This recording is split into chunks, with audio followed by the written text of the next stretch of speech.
Glucose reaction with sodium bisulphate. तो ध्यान रखना नो रिएक्शन, ग्लूकोज रिएक्शन नहीं देगा सोडियम बाइसल्फेट के साथ में। क्यों नहीं देगा उसका रीजन सुन लो। क्योंकि ग्लूकोज जो होता है वो साइक्लिक स्ट्रक्चर में एग्जिस्ट करता है बेटा, वो ओपन चेन में एग्जिस्ट नहीं करता। अब ध्यान से सुनना जो बता रहे हैं बेटा, glucose exist in the cyclic structure. पहला तो इसका रीजन लिखो आप पहले, फिर मैं आपको बता रहा हूँ। लिखो रीजन, लिखो नो रिएक्शन क्यों हो रही लिखो, पर मैं आपको पूरा क्लियर समझाऊंगा। लिखो glucose is exist in cyclic structure, glucose is exist in cyclic structure, glucose is exist in cyclic structure. there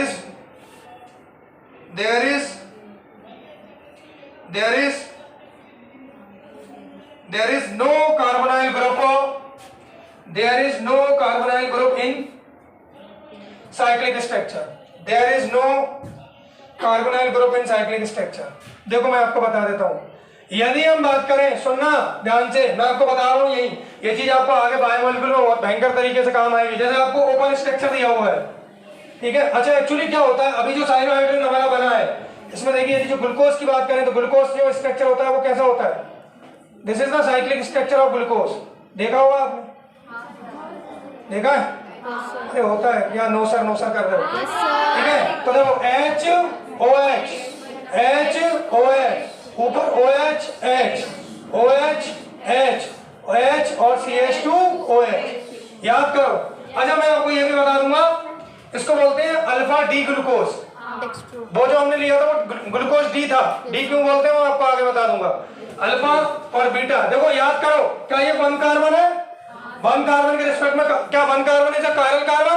तो कायरल कार्बन तो सारे हैं, इसमें आपको 5 कायरल कार्बन मिलेंगे, लेकिन क्या हम कह सकते हैं कि ये ओनली वन पर जो कायरल कार्बन है उसके रिस्पेक्ट में आपको कॉन्फ़िगरेशन में चेंज मिलेगा, क्योंकि न्यूक्लियोफाइल का अटैक हो रहा है ना वहां पर, और वो sp2 कार्बन है, तो attack from the front side as well as back side, तो आपको उसके रिस्पेक्ट में 2 कॉन्फ़िगरेशन मिलेंगे। तो इसका मतलब यदि हम RS की बात कर रहे हैं तो इसमें बायोमोलिक्यूल में वो बोलते हैं अल्फा और बीटा। यदि OH, क्योंकि जब आप साइक्लिक स्ट्रक्चर बनाओगे तो या तो OH राइट साइड में होगा या फिर वो लेफ्ट साइड में होगा। यदि OH राइट साइड में है तो अल्फा और लेफ्ट साइड में है तो बीटा। अब यहाँ लेफ्ट राइट के चक्कर समझ में नहीं आ रहा, ऊपर नीचे, तो देखो यहाँ ऊपर नीचे होता है, मैं आपको बताऊंगा। एक जैसे जैसे हमारे पास वो ओपन स्ट्रक्चर होता है ना, ओपन स्ट्रक्चर को हम जब साइक्लिक स्ट्रक्चर में कन्वर्ट करते हैं ना बच्चों, तो एक हॉवर्थ नाम का साइंटिस्ट था, उसने एक रूल बताया था कि जो राइट हैंड साइड में है उन्हें नीचे करो साइकिल में, और जो लेफ्ट हैंड साइड है उन्हें ऊपर। अब यदि अल्फा है तो अल्फा में OH कहाँ आएगा, राइट में, राइट में तो OH कहाँ जाएगा, नीचे। इसीलिए इसका नाम पड़ा अल्फा डी ग्लूकोज। क्या बात समझ में आ रही है? तो देखो अल्फा डी ग्लूकोज, ध्यान से सुनना है ना।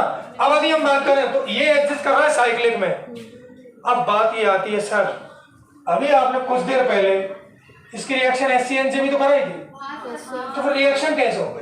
वहां पर आप बोल रहे हैं नहीं हो रही और यहाँ पर हो रही है, ये क्या चक्कर? ऐसा थोड़ी ग्लूकोज जब वो आता है तो इच्छाधारी नागिन बन जाता है और वो चेंज हो जाता है, ऐसा तो होगा नहीं। बात समझ में आ रहा है? तो उसके सामने वो ओपन हो जाता होगा और उसके सामने वो क्लोज रहता है, ऐसा नहीं है। देखो रीजन क्या है, आप ध्यान से देखो। HCN में क्या ओनली हमने HCN लिया है क्या बेटा? नहीं, इसमें हमने अल्कलाइन मीडियम लिया है, और अल्कलाइन मीडियम में जो साइक्लिक रिंग है वो ओपन हो जाएगी। सुन लो ध्यान से आप, चलो छोड़ो। अल्कलाइन मीडियम में रिंग क्या हो जाएगी, ओपन। क्या बताओ सोडियम बाइसल्फेट में हमने क्या अल्कलाइन मीडियम लिया है क्या? नहीं, ध्यान रखना। इसीलिए HCN में हमने जो अल्कलाइन मीडियम लिया है, इसलिए ये जो है ग्लूकोज रिएक्शन दे पा रहा है और सोडियम बाइसल्फेट के साथ रिएक्शन नहीं दे पा रहा, क्योंकि रिंग को ओपन करना पड़ेगा ना, और रिंग को ओपन कौन करेगा? Alkaline medium. देखो OH- क्या करेगा, देखो ध्यान से, ये क्या करेगा, क्या बताओ बच्चों, आपने बेस लिया है, OH- बेस है, बेस का क्या काम है बताओ? प्रोटॉन निकालना, बताओ हाँ या ना? तो यहां से प्रोटॉन निकालेगा, समझना ध्यान से, देखो समझो यार बेटा, ये ऐसा बनेगा, इधर देखो, क्योंकि ये पूछा जाता है, ठीक है। अब सुनना, ऊपर क्या आ जाएगा बताओ? ऊपर नेगेटिव, ठीक है। मैं ये पूरा नहीं बता रहा हूं, सिर्फ समझाने के लिए बता रहा हूं आपको। अब ऊपर यदि नेगेटिव आया तो ये इंटरनली क्या करेगा? अटैक। तो ऐसा लीविंग ग्रुप देखो, ये यहाँ से बाहर हो जाएगी, ये चेन बाहर हो जाएगी। आ रहा समझ में? तो यहाँ क्या आ जाएगा? O negative. तो ये पूरी की पूरी जो रिंग है वो ओपन हो जाएगी। आ रहा है समझ में? ठीक है। इसी वजह से HCN की रिएक्शन हम अल्कलाइन मीडियम में देख पाते हैं बेटा जी। क्या बात समझ में आ रही है? अच्छा बनेगा क्या? इधर बताओ क्या बन जाएगा, ये बताओ। देखो ओपन नेगेटिव बोलो, मानते हो? और यहाँ पर बताओ बच्चों C डबल बॉन्ड O, देखो ये C डबल बॉन्ड O, और यहाँ क्या था H, देखो एल्डिहाइड बन गया। तो ओपन में कार्बोनाइल ग्रुप आ गया कि नहीं? और कार्बोनाइल ग्रुप तो सोडियम बाइसल्फेट के साथ रिएक्शन देगा। पहले क्यों नहीं देगा? क्योंकि क्लोज में there is no carbonyl group. क्या बात समझ में आ रही है? ठीक है। तो आप दूसरा पॉइंट लिखो, इसको बना लो फिर इसमें लिखो सेकंड पॉइंट लिखो।